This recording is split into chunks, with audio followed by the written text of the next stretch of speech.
សង្គ្រាមគ្លៀនពៀនពេញទាំងរដ្ឋថាទុំសុកផ្លុចសាងាយដល់ប្រជាសង្គ្រាមគ្លៀនពៀនពេញដីរដ្ឋថា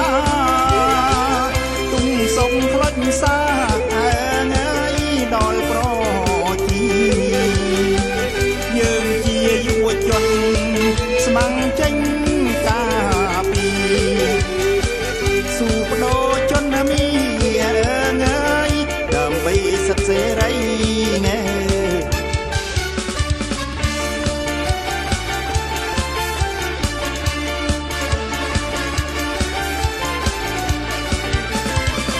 បងជាយុវជន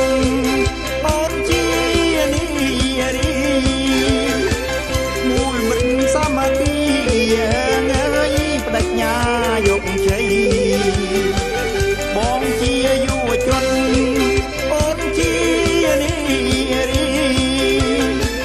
មូលមិត្តសាមគ្គីបដិញ្ញាយកជ័យដេញខ្មាំងបញ្ញាចេញពីទឹកដីនាំសុខសួស្ដីជូនប្រជា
បានសួរលោកកៃ